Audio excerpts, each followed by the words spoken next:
All right, lovely. Welcome in. This is episode 6 of the No View Show with probably one of my favorite people, friend of the show. She first subscriber on YouTube actually as well for us, so shout out to that. But Woo! from the beautiful Wetaskiwin, Alberta, I believe, currently in Edmonton, Miss Samara Moussa. How are you doing? Hi, I'm doing good. I'm excited. I've been following the show, so I'm excited for my episode now. My turn. Hey, we're happy to have you. We really are. And we know that you just got back into, is this the first week of school back for you? Yeah, I started yesterday.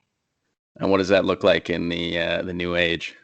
Um, it's online. Everything's online. It's hard. It's been really hard. It's only day two, and I'm already tired of sitting at this desk. I've been really trying to get a routine in. So I clear my desk off every night and then bring everything back out in the morning and just restart. But it's been hard. I only actually have a month of classes, so it's really condensed. And then hopefully I'll be out teaching in October if everything stays open. Yeah, hopefully it does. I mean, we're all living it, and it's day to day for sure. Have you ever done any like online learning prior to this, or any kind of preliminary before jumping right into the fire, if you will?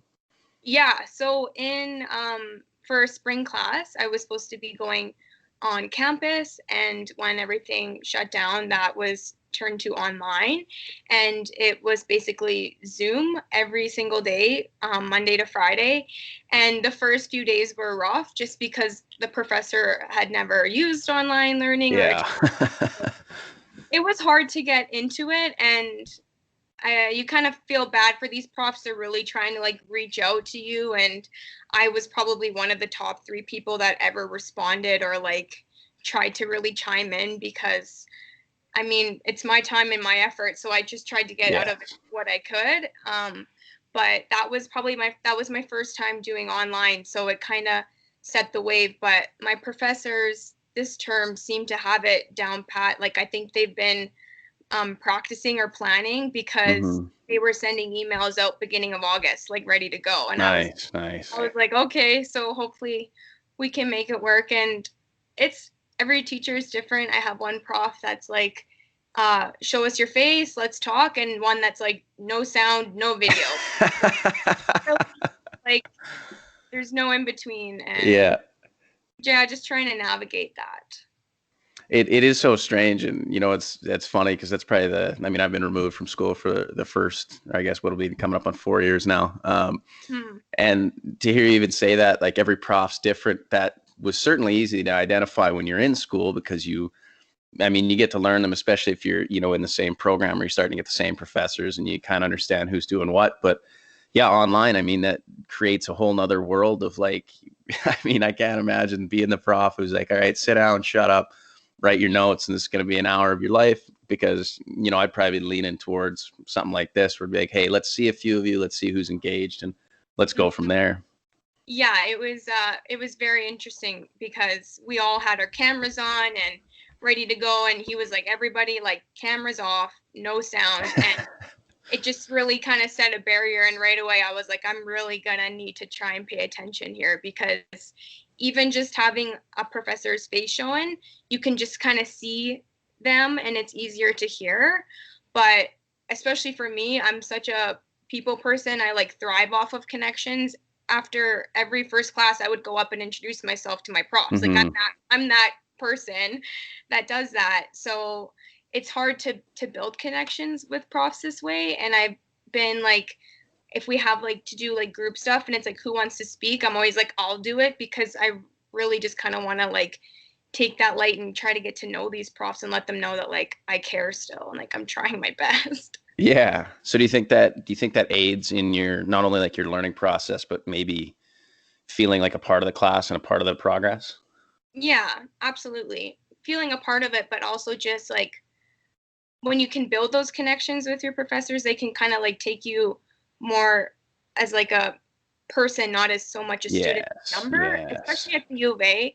I went to McEwen for 2 years and I was in a program I was with the same class for 2 years and it was only like 40 of us. And you literally become like this with these students and these professors. Like I go back to MacEwan and I go talk to my profs. They know me, like they know everything in my journey. So transferring to the U of A, that was my biggest fear, was not being able to connect with my profs to get extra help or like to get support. Like everybody always made it seem very like standoffish and you're Yeah. just and you're just another seat. But so far I was like, well, if I don't make it like that, then it's not going to be. And I can very well say I've met some like really amazing professors, and I like am still in contact with them. So I think it's just kind of like part of my nature, but also just wanting to do well, and they'll respect you more and Yes. sometimes give you good marks. Hey, no, I mean, remove all doubt is usually the key. Yeah. Uh, and I mean, when I started, like my first 2 years, I was back the class guy. Like, leave me alone. Don't talk to me. I'm gonna Yeah. show up. I don't. It's not that I don't care about the other people. Like, I want everybody to do well, but I got my own thing. I was anti-computer for the most part when I started, and Wow. learned my own way. But I guess, yeah, even same with me toward the end. Like, I started to get to know the professors quite well near the end, and you realize like they're human too, as much as, there's that almost that peak of that precipice. Like you're almost scared to approach it because you think, well, these guys have taught tens of thousands of students and they just keep pushing it through. Like, how can they get up every day and want to meet me in my first year, even in my second year, in my third year? Like, it's very daunting at those times, but to realize that they're there to help you is huge. And so, are you on like the tail end kind of your education? Like, is this? Yeah. So I'm in my last year. However, I Whoop, said that whoop. at MacEwan, and yeah, I know. Thank gosh. But I said that at MacEwan, and then I ended up going for another 3. So Yep. I think I'm finished after this.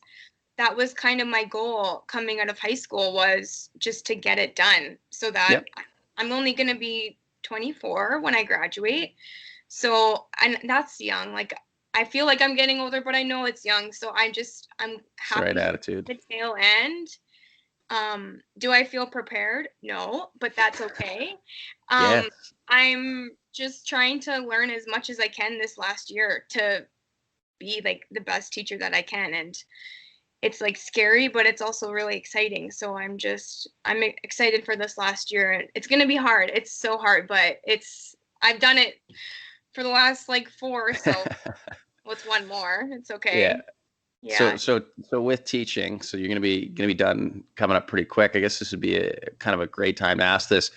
Has Mhm. your dream or your vision, maybe say January, even like last year, maybe when you were, getting closer toward the end in terms of knowing what you wanted to do, knowing how maybe a future teacher setting was look like compared to now, how much do those differ, and what do you think is going to be the biggest challenge coming out of school for you? Yeah. I always knew that my degree would open up opportunities, and that's what I wanted. Like at this point, like I want to be a teacher, but I'm also open to other opportunities. And so coming out of MacEwan with my diploma, I really didn't have a lot of chances to do more than early education, which I'm not sure how much you might know about that, but that's basically like day homes, daycares, Okay. healthcare. And I wouldn't be able to be certified to teach other than being a kindergarten teacher. Yeah. And so I was like, you know what? I just need more opportunity, more experience. And so compared to last year, like coming into this, I'm kind of just keeping it open. Like if I can get a job in the field that's working with children and families somewhere, I'm content with that. That's what I want. Necessarily like saying if that's in a classroom, I'm not sure, but Yeah. I wouldn't mind like even subbing for a year just to get like a feel of like how things are going. I mean, if a job opportunity comes up, I'm going to take it. But I'm not trying to have too many expectations at this point because as you Yeah. can see, things change so fast.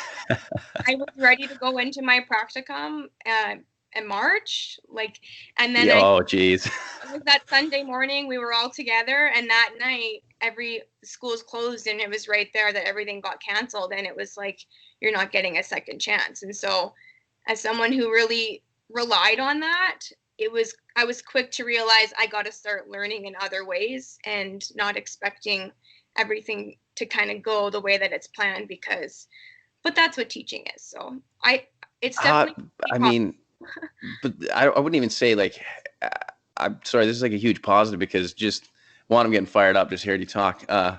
Because I don't think that's what people have fully grasped. And even, it's August, it's the 8 month, like it's been 5 months, been almost half a year.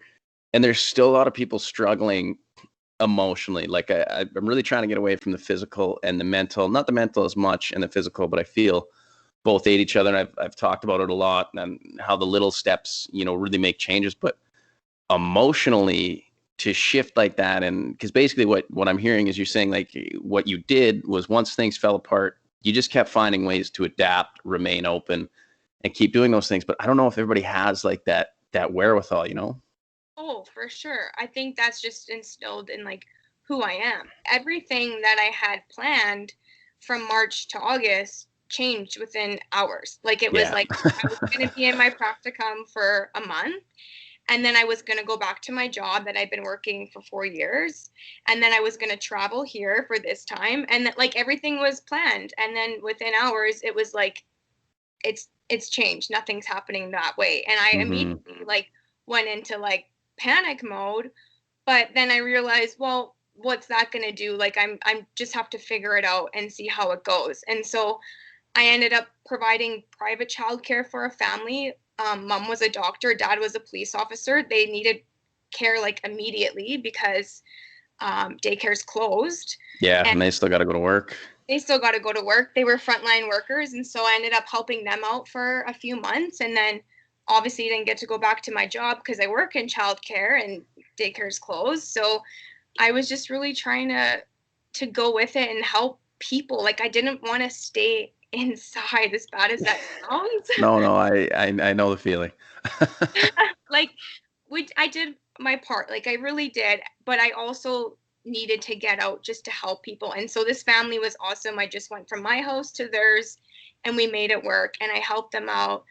And yeah, it was just I had to roll with the punches. Like everything that I had planned changed, and it was hard to adapt, but I have people that I leaned on as well, and I knew I didn't have it that bad compared to other people. Like Yeah. don't have kids. So I knew like I wasn't seeking for care that night. Like I had like 10 families email me Wow. panicked because they were like, what are we going to do? I have to Yes. work tomorrow and my kids at home. And I literally just had to pick the first family that emailed me. Like it was so hard because I didn't want to let them down, but I also couldn't be traveling from different households, Yeah. especially at Yeah. that time when everything was so fresh. So it was really hard. But I mean, I picked up yoga and I got a bike and like I did a lot of cool things for myself that I would have never done. So I'm not gonna lie, like I've been having a good time as much as I can. Yeah. Yes. Trying to There's live life, I guess you could say. No, it is. It is that two things because I do want to ask you kind of what's changed, but before that, because I feel like I know you well, but not extremely well. Like obviously we've hung out and have the family connections, and been a lot of the same parties and events.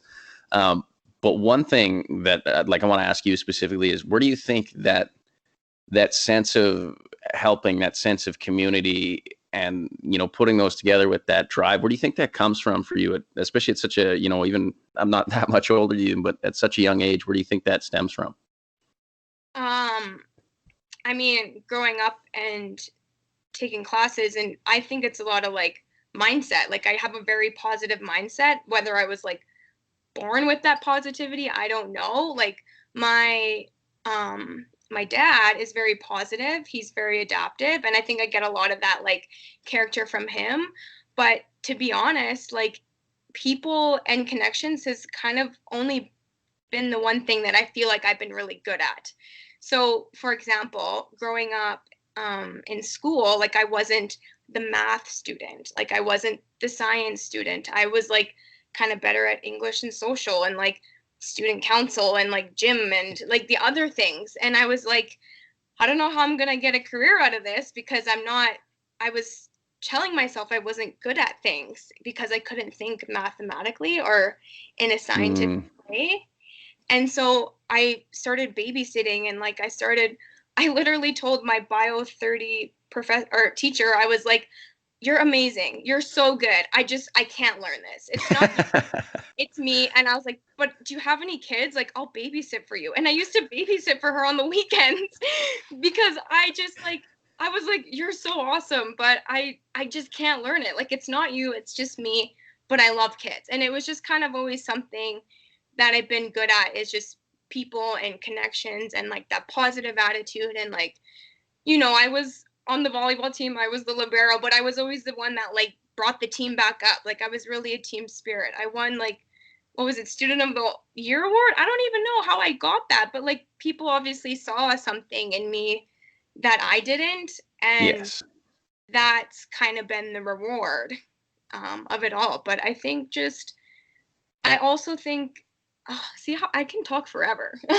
Hey, this is what we need. This is perfect. Yeah, I also think just realizing that life is so short. That's what gives Mm, me my other positive attitude. I'm only 24 and I've lost a lot of people. I've lost friends, I've lost family. Like, I remember every single day that I've lost somebody, and I remember after every single one of those days, I was like, I need to be better than I was yesterday because I might not be here tomorrow. And yep. I read something, and it said, it was something along the lines of this. It was like, what you're going through now will one day be a story to help somebody later on. And so when we lost like my friend last summer, Maddie, it was hard. And a lot of my friends, that was the first time they had ever experienced that. Yeah. And I was still going through the same hurt and loss that they were, but I was able to be like, it's going to be okay. Like, this is going to hurt, but like time will help heal. Like, I was able to kind of be that mediator for everybody because I had unfortunately been through that. And so I think a lot, Yeah. just like knowing that life is short, and especially with COVID and, people like going away, and, you realize that things are moving fast and you don't have a lot of time. So I think I just use that a lot. That's a lot of where my positive attitude comes from, because I'm like, you never know what's going to happen. That's probably my motto for life, actually. I mean, it is though, and it's interesting how you worded it in terms of like there's no substitute for experience. It sucks. You can read as many books as you want. You can watch as many videos as you want. You can listen to as many shows, watch many shows until you're in the trenches of the positive events, the negative events, the tragic events, the comedic events, whatever it may be. There's no magic bullet. Like it sucks. I remember, same thing when I lost. It was basically the first person I'd lost. Austin, and you were there as well. Mm-hmm. And I remember there was one prof that I wanted to go see in person, just for whatever reason. I was like, I got to push a bunch of these exams. It's mid-October, first year of school, first midterm season. Like, I'm not thinking about history 110 or classics or whatever BS classes I Yeah. signed up for my first year. And I was like, you know what? I had an ed psych class with a gentleman who I thought was just brilliant, and he had told us a story about how he lost his wife, and he'd lost his wife to cancer. And it was in like one of the first classes. It was a very humanizing moment, I think. So I went up to him, drove all the way from Wetaskiwin to Edmonton just to show up for the last 10 minutes of his class to, or actually not even the last 10 minutes, but when classes are filing in and out. And same thing, a couple of people had a few questions, and I just waited there. And people were like, "Oh, you're ahead. Go ahead." I said, "No, no, I'll wait till the end. Like, I'll walk back to his office if I need." And he kind of recognized me. And he goes, "Young man, you were in my class today." And I said, "No, I wasn't. I apologize for that. There's an unfortunate reason." And he said, "Oh no, what is that?" And I said, "I lost one of my best friends this weekend." And Mm-hmm. that's all I said. And he just paused because it was no longer. It's not about the class. It's not about school. It becomes immediately about life. And he just said to me something that like has kind of always stuck with me. And I don't remember it word for word, but essentially what he said, he looked at me, he said, "Young man, through others you will heal, and through others you will grieve." Mm-hmm. And at the time it made no sense, because when anything bad happens, Mm-hmm. it feels like it's only happening to you. It Yeah. does not feel like everybody else is hurting, even though visually you can see it, everything else, because in your own head it's so easy to take yourself to those places where you're like, I could have been there at this time. I could have saw that person last weekend. I could have went to one more event. I could have made a phone call. And you take that feedback loop and that's it. But if you can't bridge that gap between feeling sad and dealing with it and being emotional, which takes time and everybody's different, but to get to that point too, because the one thing that you and I are obviously very similar is like, after that week, it's like, oh, we're not taking any more like L's in a sense, or, we're going to drive even harder. We're going to go a little fat. Like we're going to do everything with that much more because if my day is next week or next year or 5 years from now, nobody gets the nice clock above their head that says, okay, here's how much like time you have left. And even if you did, I don't think people would get up and get after it. Yeah. So I don't even know if there's like a question on that, but it's very interesting to hear, I guess, similar perspectives, because I also think the cure, and one of the reasons I started this show is about, mental health in general and having good conversations. But I think one thing that we're not doing enough of is, if you can understand what makes you sad and understand those feedback loops that take you emotionally to the places that you do not like, if you can pause at step one and reflect on that and do that positively, if you can go, wait a second, what did I do yesterday? Oh, I went for a run. Oh, that was good. Hey, I went to bed at 9:30, 10 o'clock. Hey, that was good. Like, hey, I finished that book last week. And all of a sudden, like, you're starting your day and you're going, hey, I don't even mind who I am today. Like, I'm feeling pretty good about myself. But the same feedback loop could be, you wake up, a little later, you didn't go to bed early enough. All of a sudden you're moping around. Now you have a bad breakfast because you're like, you know what, F it, I'm just having mini wheats. Like, I'm not making a good breakfast. And then all of a sudden your day, your day's set up differently. Yeah. Yeah, exactly. And to backtrack a little bit, you were talking about how you should have, like, maybe I should have done this call or done that. Mm-hmm. That guilt is like, that's tough. And that Hard. is something that I don't think I would be able to cope with. That's why having, I got to have a little goodbye with Austin. It wasn't supposed to happen, but I saw him the day before, like, and I gave him the biggest hug.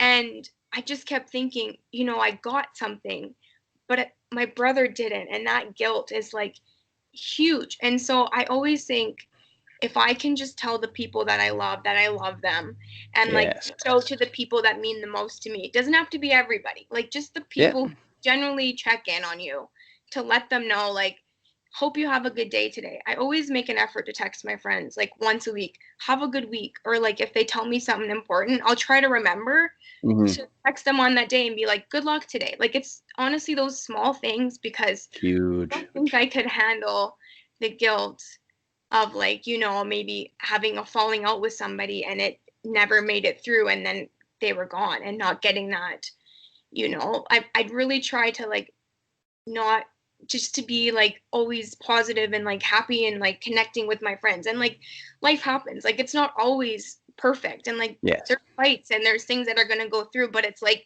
at the end of the day, it's not worth it. Like, let's just chalk it out and like, and whatnot. But I also want to go back to the point where you had that professor, like how you thought of that professor in that moment. That's what I kind of want to be for children. I kind of want to be that teacher that they can connect with, to feel comfortable to come to when they need help or when they need like support or advice. That's probably one of the main reasons why I want to teach younger children, especially. It's because I'm really good at building connections with like young kids. I was only like 4 days into my practicum before everything closed, and they were drawing pictures of like me with them and like sending me notes, and I'm like trying to remember their names, and I'm like how, like, what, and so I like that prof made that impact for you, because I want to be that story too for like kids one day, and maybe possibly be that person. And I don't want to be the teacher that everybody like hates, because that's just like, oh god. I don't think I will, but you never know. The one thing that just popped into my head in terms of, even how we think about those great profs, the great teachers, the great coaches, mentors we've had in our life, it's almost as if, when I think about back in school, it was never the teacher who taught the material the best or was the best. Like, I had a phenomenal stats teacher, who I probably wouldn't go to lunch with because it just guy bored me to death. But Yeah. I look at all these other profs, and it's almost as if you remember them maybe for the teachable moments they took advantage of, or the times they actually connected with you as well, and to see that that respect. Like we used to have to stand in grade 10. So the 1 year I went to private school, you had to stand up every time a teacher walked into the room. Okay. Sign of respect, very archaic, ideal, but it was to essentially say, like, we're here, we're ready, you're here, you're ready, we appreciate all the work you've done to get here, and let's go ahead and begin this class. Right. Fabrications time came around, which was essentially you got a chance to write a speech about anything you wanted. So I jumped all over that because the English prof we actually had said, don't stand when I enter the classroom, I don't like it. And I asked him why. I was like, what is your big thing? He's like, it just seems a little old school. I don't like the precedent it sets, but it's more of a formality. Like, it doesn't bother me that much. Right. So then I flipped it on him. I said, okay, you guys do this because we're supposed to appreciate that. Because at the time, I think at that school, the majority of those teachers all had some sort of continuing education certificate beyond their education degree. Like most of them were MBAs, PhDs. It was essentially like being in a university. Right. And my stance on the entire thing, and it's hilarious that I'm remembering this right now, Yeah. was essentially, if you want to actually create a place where everyone's equal and everyone's going to be on the same page, you would understand that the teachers know what they signed up for. And you would understand that, yes, they did do all of these things. They went to school, they did the volunteer program, they got their PhD or their master's, MBA, whatever it was. But we're just students. We're in grade 10. And to set this, not authoritarian, like, because it wasn't that bad, but to set this almost just this 2-level hierarchy, you have the teachers just that much above, and then the students. To me, it was like you're creating a power dynamic that doesn't need to be there at this time, because me as a student, what I want to do is I want to connect with you on a level where, I ended up knowing that England was his favorite soccer team. They love Shakespeare and James Bond. Like, you just start to get to learn these people, and you go, wait a second, why am I standing for you? Like, I don't stand, in the house when my parents walk in, and, teach their own. What I do want to ask you, though, that kind of ties this whole thought together, is Yes. your sense of community. And, we live in 2020 where it's very easy to communicate as a verb, I find, but communication itself is hard because it's different to everybody. Texting to me, I treat like email. People hate me for it, but I just don't have time. And when I do, I want to like look at your text, read it, and respond, whether it's, hey, how's it going? Or a novel about problems in your life. I want to give it the time and effort it deserves. But sense of community, how important do you think sense of community is in your own life, and especially in times like this when the physical community has maybe become harder to maintain? I think it's huge. And I don't mean that in a sense where you need to have like a huge community of people. Mm-hmm. You don't need to have like 20 people. A quality community. But to have those people who are close to you, where you can be yourself, where you can talk to about COVID and really intense conversations and still come out of it friends, and you can reach out for help, like that sense of community is huge. And it's not something that everybody has. And I think that's why coming out of Wetaskiwin, everybody really hates on Wetaskiwin. Nobody like, you know what I mean? Like, there's not one person that I've really heard that says, I love Wetaskiwin, like absolutely best, and it's kind of sad because I really did enjoy my time there. Yes. The only reason I enjoyed my time there was the sense of community. I can't go to the grocery store in Edmonton and say hi to my teacher from grade 2. I Yes. can't, you know what I mean? And Yes. I can't go fill up with gas and run into like my old neighbor. And it's like, it's something about that small sense of community, whether like you're really close friends or not, but you have something in common and it makes you feel like a whole. Like, I think humans like strive off of that feeling. Do you know what I mean? Yes. And No, I agree. even with like, say like we go out to Edmonton and we're out partying and you run into like Timmy from 8 years older than you, but he's from Wetaskiwin, and you're like, you're like, that's my person, that's my people. You're gonna kind of stick together or have each other's backs. It's the same thing as like if you were to go out and run into like somebody 2 or 3 years older than you, or like if I ran into you like on White Ave, like I'd feel safe. Like you're my friend, like Yeah. you're from my community. You know what I mean? And you just kind of like have that small mentality where like nobody else gets that unless they grow up in a small town. And I think that's why I Yeah. really enjoyed Wetaskiwin. And like I It's like everybody's kind of wearing the same jersey almost, yeah, like at the end of the day. exactly. Even if it's like those redneck guys, the ones that like would come to the parties and wreck everything. If you from like Cook County, you're best friends. Like, you know what I mean? Like, Yeah. it's just that sense There's a of like, general level of respect in person. yeah, I won't say as much online, but everybody's a keyboard warrior when they get the chance. oh, for sure. Self included. Yeah, exactly. And I think it's really important. Community is huge, especially in classrooms as well, like for children to create, because sometimes they don't come from places Yes. at home with communities or like, Yeah. uh, so being able to create that like safe space in a classroom is very important for me. I heard like my prof say yesterday, sometimes children will go the whole day at school without like anybody saying their name. Yeah. And I just thought that was like so disheartening because people love when we say their names. Like, so it's just, sense of community is important whether it's small or big. Like, uh yeah, that's my thoughts on that. No, I agree, and it's Mm. I guess, and I asked just about everybody this one because a lot of the books I've read, whether it's they're, I mean, the majority of the nonfiction I read either leans toward like behavioral economics or psychology, depending on how much science is in there. Wow. But yeah, it's been interesting. Once you get out of school, you realize you can read whatever you want, and then you kind of find what you actually like to read. If you ask my parents, I don't know how to swim or read, but that's fine.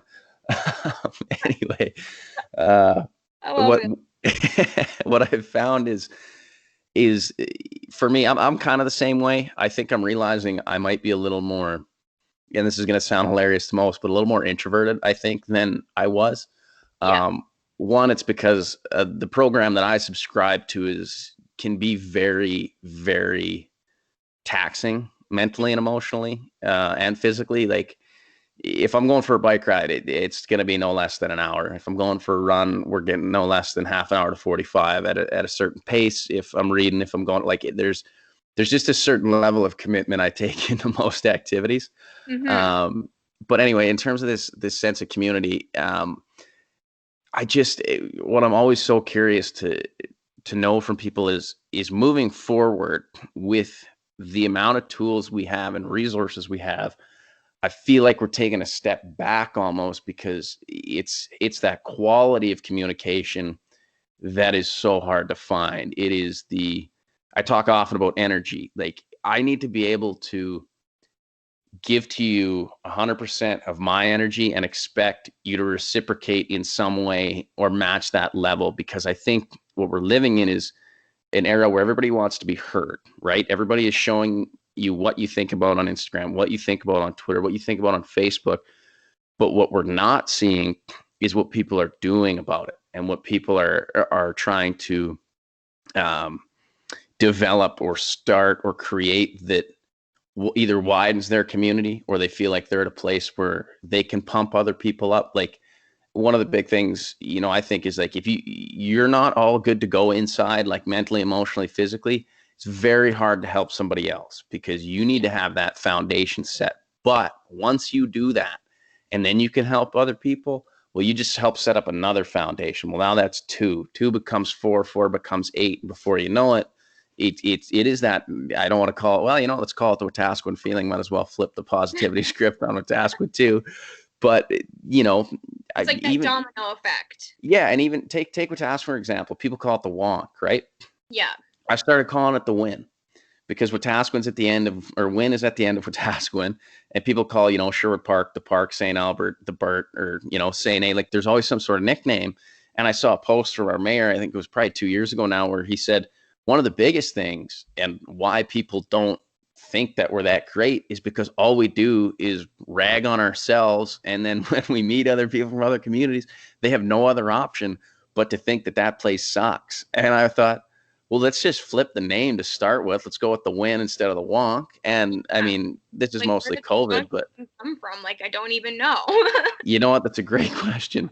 I, It just yeah, I like don't it's even know the origin. hard. It Like what doesn't does sound nice. it mean? Yeah, it just sounds Rhymes with bonk. like, yeah, no one wants to live at the wonk. No, it's it. Or I want to but live at the win. I want to but freaking. but at least the win's like, okay, like you guys might be a little arrogant if that's the, if win is what you're living and dying on. Yeah, come live. Um, so the one question or another question I love asking this year, and you alluded to it much earlier, but what have you found that you've either really enjoyed that you didn't know you enjoyed, or what has changed like really positively, or what have you seen about yourself that you like during these times of kind of having to adapt? Yeah, that's a great question. I can kind of tie this in a little bit to like that social media thing that you were just talking about. So, being a young female my age on Instagram is very hard. Like there's a lot It's a of trap. influences. Yeah, it totally is. There's a lot of influences, there's a lot of trends. You got to keep up with things in order to feel certain ways, and I got really caught into that, and I had to quit Instagram and everything, Twitter, for about a year and a half just to like, yeah, I did. Damn. I've been back on now for over a year, but this was probably when I moved to Edmonton, and I just kind of realized like, what am I doing? Like this isn't even who I am. I'm doing things I don't usually do. Like it was just too much. This is not what the point of it was. It was causing a lot of anxiety, and I just stopped. And so when I came like back onto the app, I thought, okay, I'm gonna just let people follow me who mean something to me, and I'm only gonna follow people like and I was very selective. Very And important. that time when I was on Instagram before and it was very negative, I always thought I needed to do yoga because everybody did yoga. Like I was like, yoga's gonna solve my problems. Like yoga's the thing. Like that's what I need to do. And I would go to yin yoga. I would go to, and I just hated it. Like Well, you also, sorry to interject, like you also, especially with Instagram and any of those things, like once you start following those yoga pages, they start suggesting more yoga oh pages. yeah, They start suggesting the clothing, the footwear, everything. And then all of a sudden you're like, okay, wait a second. I know. I'm like, oh, do I have to like? And so I would go and I thought, okay, this is gonna be great, and this is for me, and I ended up hating it. And I was like, you know what? Like the whole time I was laying there, I just kept thinking about everything I had to do, and I couldn't shut my brain off, and I like wasn't in the mindset. And so when everything shut down, I was like, you know what? I think I'm ready to try yoga again because I want to. I want Yeah. to try yoga because like I actually want to learn about what yoga is, and and it's been like 4 or 5 years since I last tried it. And I thought, you know what? I should just try this class. The class was free through my gym. Like it was just a walk in. And I went in that day, and this yoga instructor, she was amazing. And I thought that was like so much more meaningful than it was like 5 years ago because I wanted to be there. It's something that I had been like ready to try again and have like a purpose for trying. So I got into that. Actually, Carlo, he does yoga like almost every other day. Like it's something that he really uses to like Hmm. prepare himself for the day. And I was seeing that like from him, and I thought maybe I'm ready. Like I feel like I'm ready to tackle this. Like it was coming more from a place of love than it was from like I need to do this because everybody else is doing it. Yes. And so I brought him to a class, and we just came out of there that day and we were like, wow, like that was really impactful. And I don't know if it was just because we hadn't been around people or it was just something to do, but it really meant a lot. So I got into yoga, and I got a bike, which is like you would like that because you love bikes. Um, it's just a one speed bike. I didn't want to get anything fancy because I'm not doing hills. I'm not doing mountain trails. I just wanted a one speed so I can just cruise around. And I got it from a local bike shop in Wetaskiwin, and it's all purple. It's got a big basket on the front, Nice. and I've been riding my bike When I go to town, I ride it. I'm too scared to bring it to Edmonton yet. I don't want to tackle the plains. I'm too scared of that, but I really enjoy it. I enjoy being able to just go out and stroll at my own pace Yes, yes. and just see parts of the town that like I might not normally see because I'm driving by so fast. And that's probably been one of the things I enjoy the most. But those are the biggest things that I've really been doing for myself. Also, just spending time with my dog, Nora. She's been loving it. She's like, I like that you're home every day. Yeah, I think dogs are thriving right now in COVID. Pardon me? Yeah, it hasn't been a problem for her at all. If anything, she's loving it. So, but I did not try to make sourdough because everybody was making sourdough. I like just really tried I to. got close. I got close. Yeah, I did do a little bit of renovations and like cleaning and stuff that Yep. makes you feel good. But yeah, what did you get into, or what's new for you? No, I mean, you know what? I don't think anybody's really asked me in terms of that, and I mean, I harp on it pretty much every episode. Yeah. For me, I mean, I guess it's twofold because I even had a conversation with a guy yesterday because when people meet me now, Hmm. when you meet them for the first time, they are who they are to you right then and there. Right. And comment yesterday, he's like, "Well, you're looking pretty lean," and Oh, I was like, "Oh yeah, I am." Like, and I appreciate it because I was like, "Yeah, it's a lot of hard work and effort and discipline." But in terms of like what's changed just this year, 95% of my meals are now at home. And really the only difference is I probably get one dinner a week, maybe from somewhere else, usually on the weekends to treat myself. And lunches almost every day. Like I never brought a lunch to work. Just go to the cafeteria at City Center, get some Frescoes, whip me up a nice pasta, whatever. Didn't think about it. So it's not that I cook more or less, but I've certainly seeing a change in what's going into my body. What I like, what I don't like, what works for fuel. If I'm doing an endurance workout, if I'm doing an explosive workout, that's been a big thing. Um, the other thing was, and I talk about screen time all the time. My screen time pre-COVID, probably somewhere in the neighborhood of 4 to 5 hours, like four and a oh yeah, half.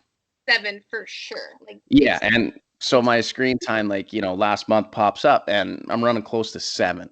And, I've already talked about the math and how that quickly equates into a work week very soon. And then I thought, okay, what do you actually do like in your daily life that you enjoy and why?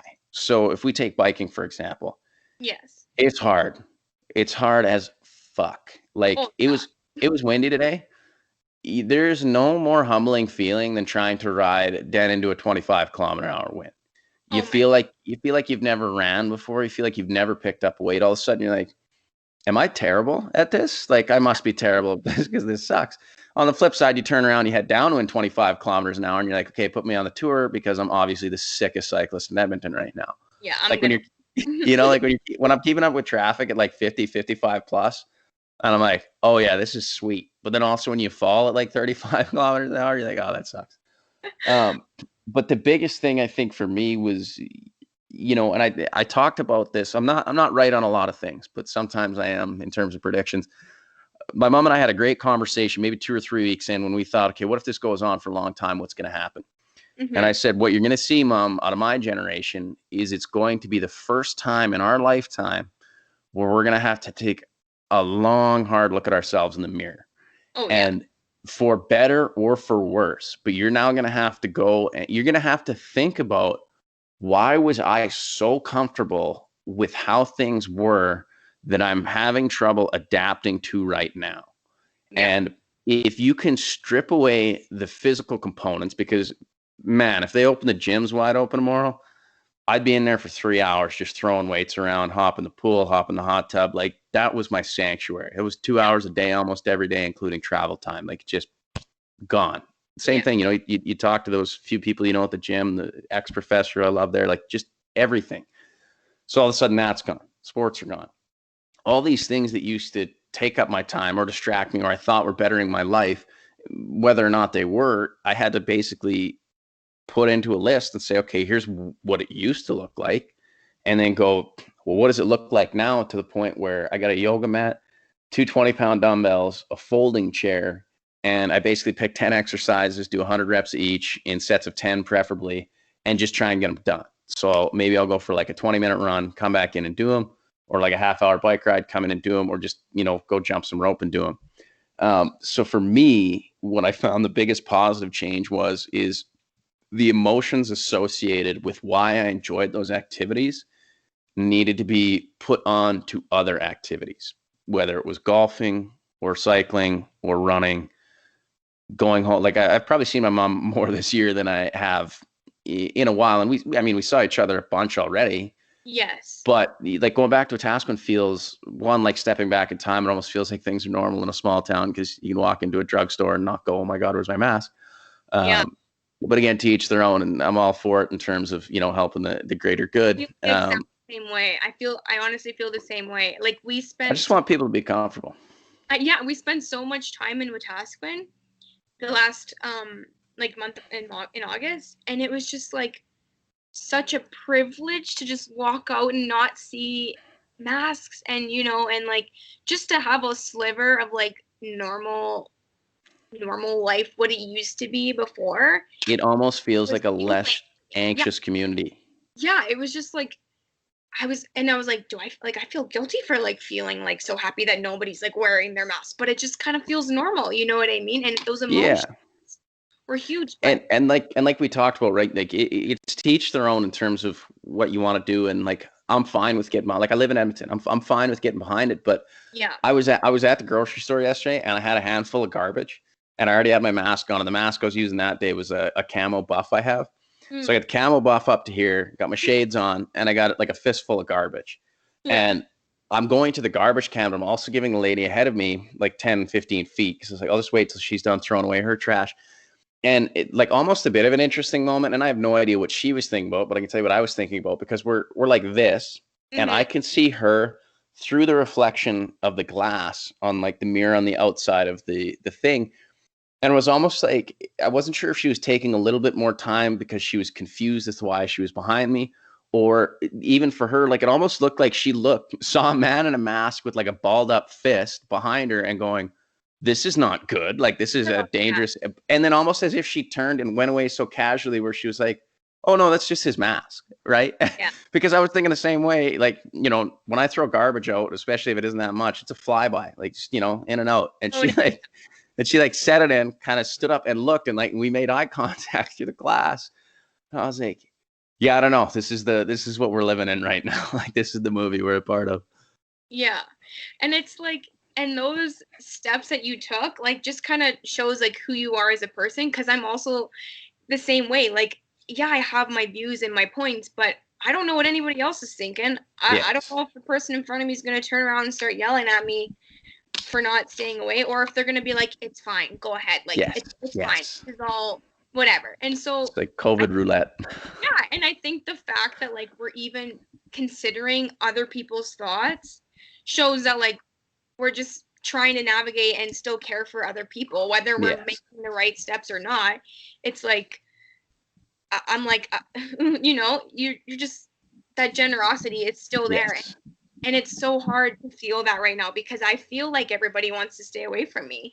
Whereas I'm smiling under my mask and not remembering that people can't see me. Like I'm just like going about my day, and I'm like, are you smiling too? I don't know. But like, and it's just like I was walking and I sneezed into my mask, and it kind of like came up on my face, and I was like, oh my God, like. And then this old lady walks by and she's like, isn't that so funny when that happens? And like, we laughed about it. And I was like, she's like, you did pretty good. And like, it was like, we were just able to connect about this mask.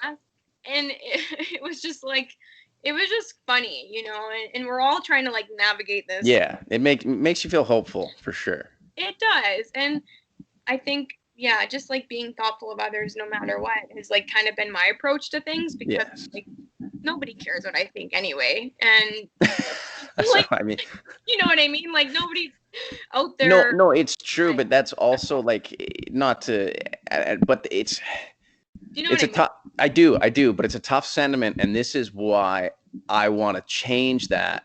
And if this ends up being my impact, because I think I think 1 hour conversation with somebody who you've never met or like you don't know that well is worth 1,000 text messages from people that don't know you, or a million likes, like whatever, bullshit statistic they can pump in. So it's yes and no, because we do care what you think, because in that moment when you're able to laugh with that lady and you guys laugh, it's like we don't know anything about what the other person thinks, but Right. we've both adapted to wearing it, Hmm. knowing this is normal, and still being able to connect on that human level, where like I have found, because I'm wearing a mask, I don't know why this happens, but I did it yesterday.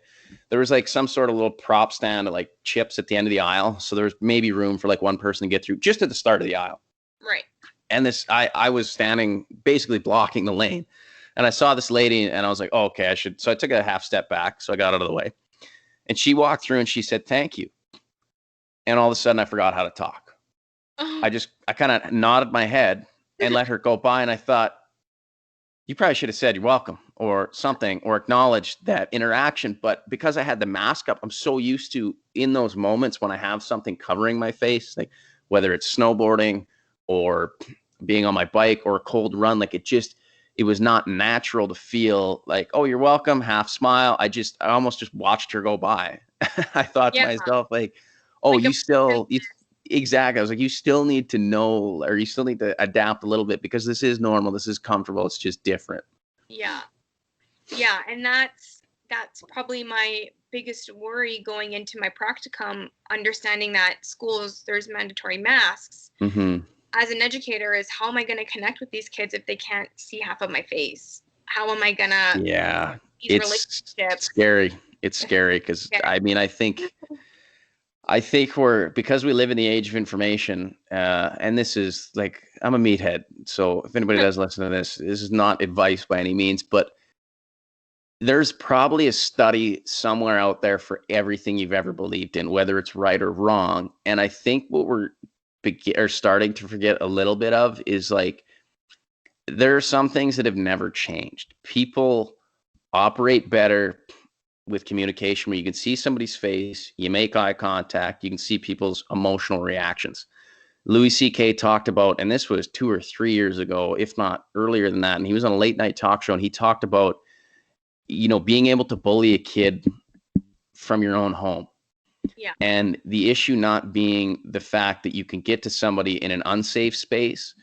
He said the bigger problem, or something effective, was when I say, Samara, I think you look horrible today, Yeah.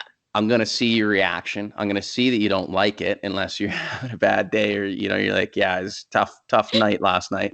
Yeah. But Sorry. I'm going to see that as a human. I'm going to go, ooh, made her feel bad. I don't like that. Shouldn't have done that. Hmm. Should apologize. Even if I don't, moving forward, I know that, yeah, telling people they don't look good is not healthy. It's not good for them. And, it's not to nerf the world in terms of, don't tell people, if somebody wants you to be straight up with them, I mean, pick your poison, depends on who you're dealing with, but try your best. I'm honest to a fault. Again, I think that's why people hate me. Well, that's not I true. think mostly people love you. I think my confidence exceeds my personality, which is a dangerous place to be. Um, but anyway, to try and tidy up that point, um, I think it's necessary to let people experience. It's like, you gotta let the kid go down the hot slide on a July summer day to understand what pain feels like. You gotta Yeah. let them fall off the monkey bars. You gotta let them get hit by a classmate.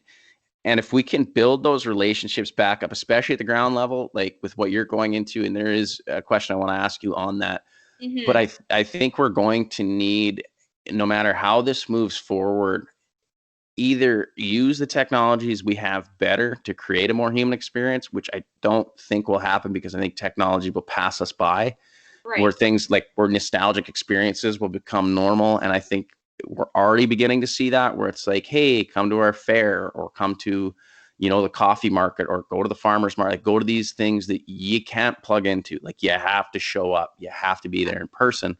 So I guess it kind of worries me a little bit for how, if this was to go on for 2 or 3 years, especially as kids are trying to, you know, figure out these issues that we're even grappling with today, like, Black Lives Matter and racism. education in classrooms, LGBTQ plus S. I always forget I'll get it one day. I apologize to those out there, but I will master it. I would correct you, but I also can't And remember. either way, but like in terms of, we as adults have the ability to reason and try and make those changes, but we're sculpted so heavily by our early experiences that I think to not recognize how potentially harmful these things could be. Like, man, I was driving yesterday, actually Yeah. 2 Millet, not Wetaskiwin, and I think did school start this week? No, Uh, too early. I think it's starting on Friday. Yeah, it'd be like Thursday, Friday, and then the long weekend, come back kind of thing. Yeah. Anyway, these two young ladies, maybe I'm gonna say 12, 13, Okay. couple of skateboards at the intersection, standing side by side. First thought in my head as I'm approaching them, sweet, like love seeing kids outside, love seeing friends outside. Like go shred all of Leduc. You guys look like you're having a Yeah. good time. Get up to the stoplight, look over to the left, both buried on their phones right next to each other.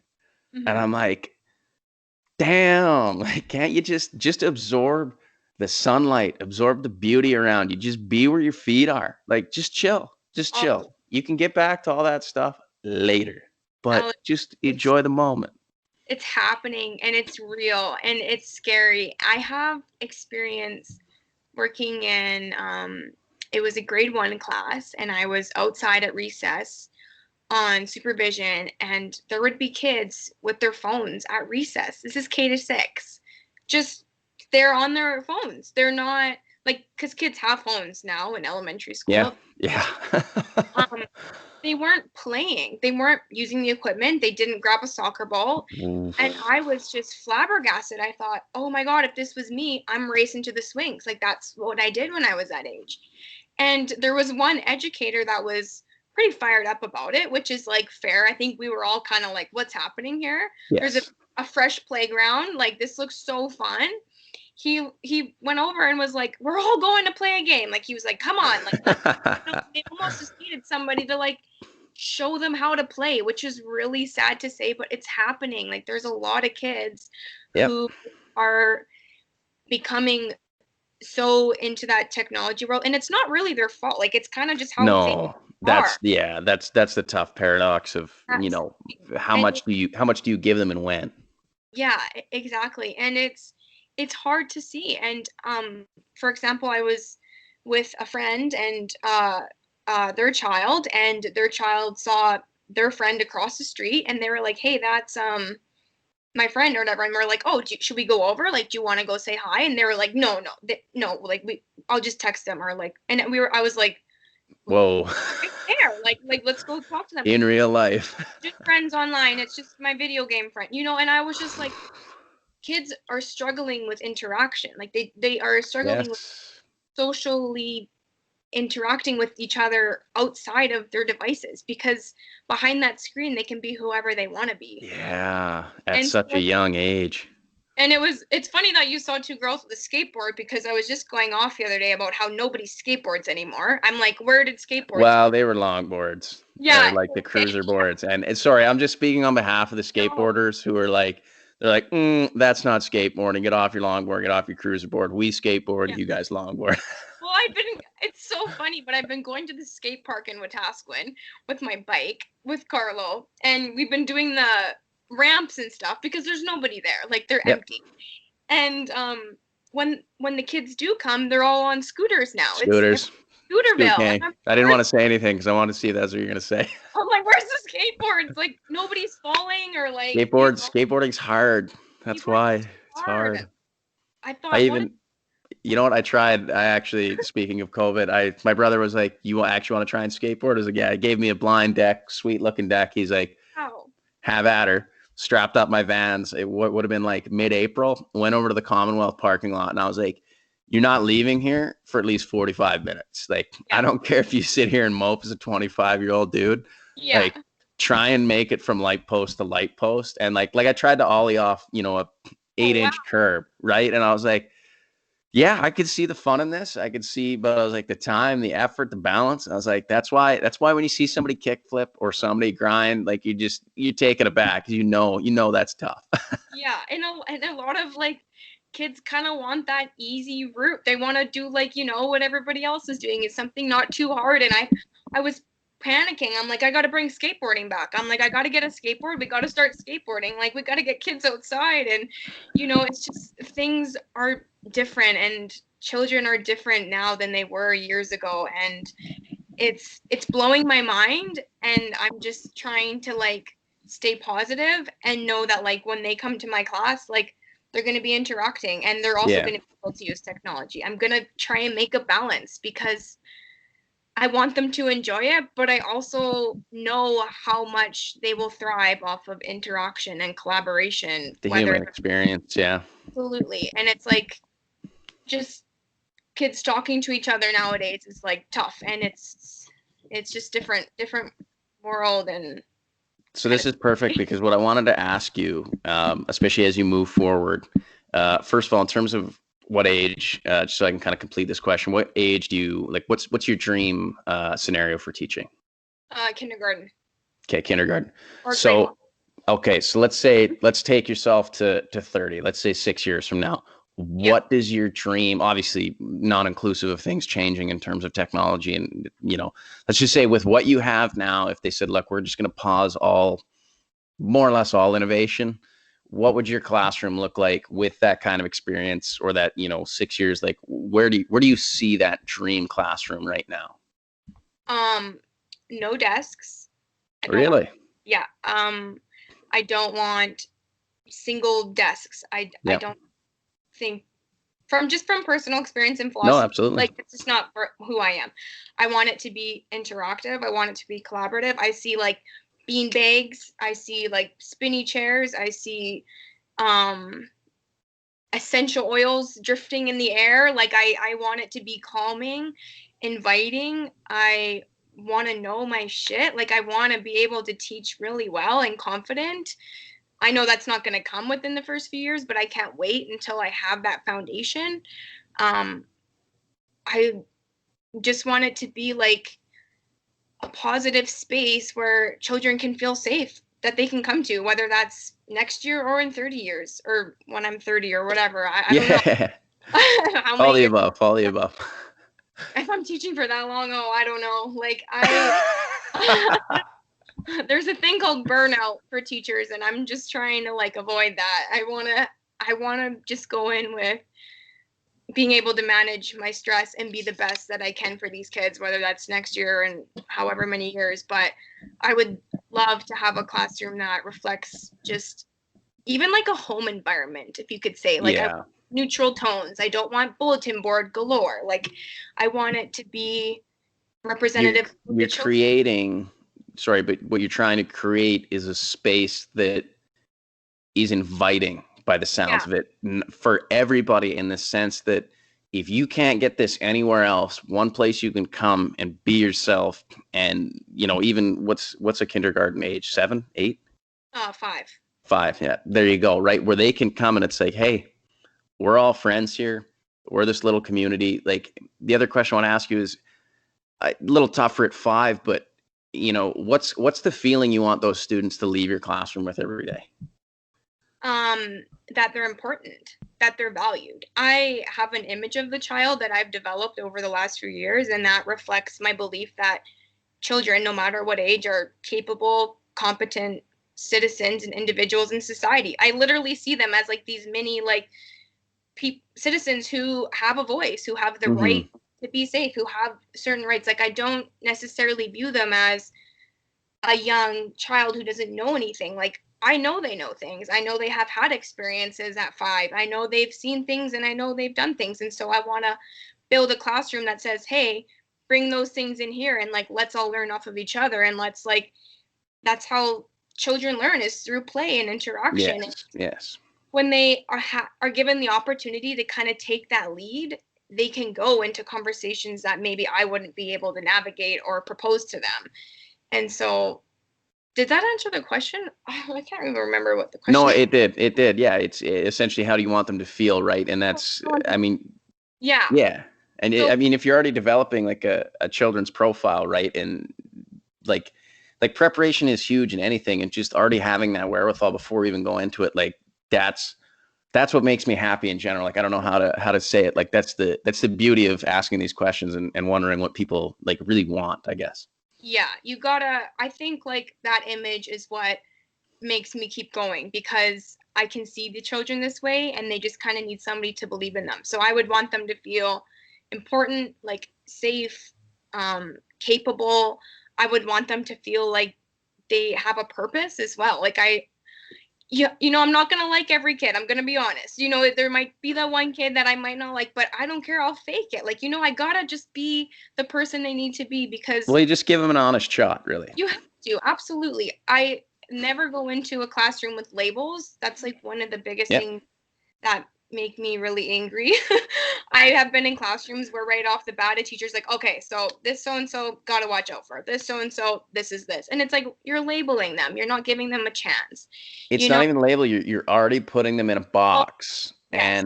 And what we want to do, even again, if you at any age through any schooling, if there's somebody you can't deal with, there still has to be a baseline level of excellence. Yeah, you can treat other students great or other students better, but it's like nobody will fall below this line.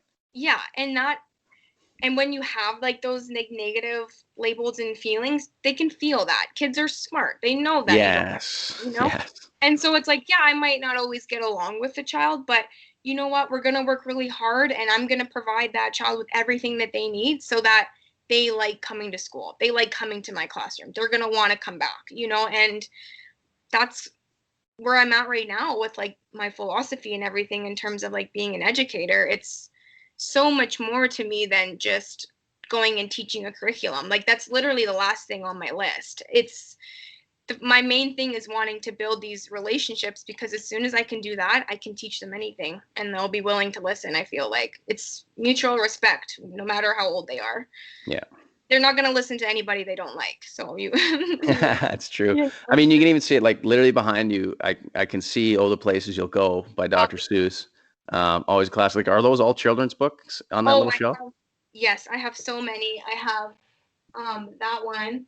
And then it's funny you said that because I was thinking I should have pulled out some kids resources in case you were going to ask me about like children's books. But I just only the only reason I recognize that I didn't even all I saw was the yeah, exclamation it's point, right there. and I was like, I've seen that book for sure. That's Dr. Seuss, and I'm pretty sure it's all the places you will go because they have those illustrations. I must have either I've seen it recently or I just remember it. But like even thinking about that book, that entire book is about if you want to go and do something, if you want to be somewhere, like it's all the places you will go. Like Yeah, explore your world, explore your locale. And now it's like, okay, but not on your phone. Like yeah, explore the real things out yes. And that's actually that was a gift to me when I graduated from my childcare program. So that was actually just a book for me there. Oh, at cool. my age, whatever I'm at. But I do read that every once in a while. And I had a friend who just graduated, and I actually wrote a quote in his card from that book because I'm like, you know what? Dr. Seuss just reaches everybody. It doesn't matter how old you are.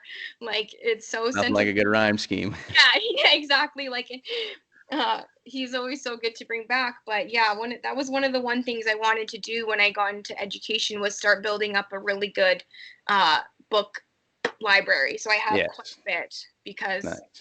that's one of my other favorite things is reading and reading to kids. Yeah.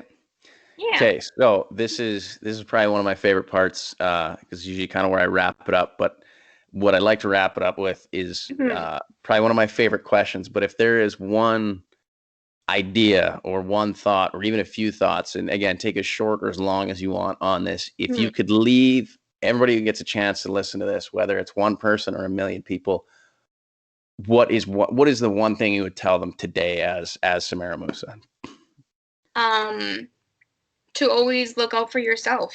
At the end of the day, you got to take care of yourself first. You can't be the person that people need if you can't take care of yourself. Just getting to know yourself, the good, the bad, the ugly. That's probably my biggest advice because no matter what, at the end of the day, whatever happens, you kind of, whether you're married or whatever, you got yourself and you got to be able to live with that. And I would also say to be adventurous. Always like trying new things. Don't be afraid to try new things. I would go big on that. And also to step out of the comfort zone, like doing a Skype call with, someone that you know well, but maybe want to get to know better, or just do it. Like just do the little things because it could go a long way. Oh, and also be kind and nice to everybody. Because you never know what kind of an impact you will leave, or how like you might impact somebody. Because I went back to town a month ago, and I had a girl call my name from across the street. I had no idea who she was, and she knew who I was, and she said, "You changed my life in high school. You said this to me, and you did this in high school, and I wanted to thank you for that." And I felt like crap because I didn't know who she was, but I thought, you know what? Good thing I was a good person, because that's who I want to be. And so just be Never kind. know who's watching. You never know who's watching you. You never know who's listening. And yeah, always be careful with your words, and help people when you can. That's my advice. Hey, that's beautiful. That is lovely. And I mean, the first one I already like, normally, yeah, I was already shaking my head and I was like, you know what? Not enough people. I think we need to take back selfish. I really do. Yeah. I think people are being selfish in the wrong ways. And that's, sorry to interrupt the glory moment where I let you go, but I like yeah, it. it had me buzzing for sure. Good. So yeah, thanks, Ken. Huge thank you for You're coming on. welcome. And You're gonna yeah. look back and I'm gonna be like nodding the whole Skype because I just agreed with everything. Like my neck hurts right now.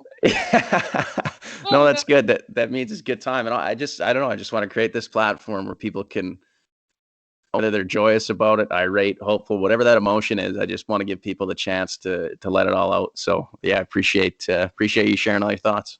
You're welcome. And I want to say thank you for doing this. I think if anybody could do this, it's you.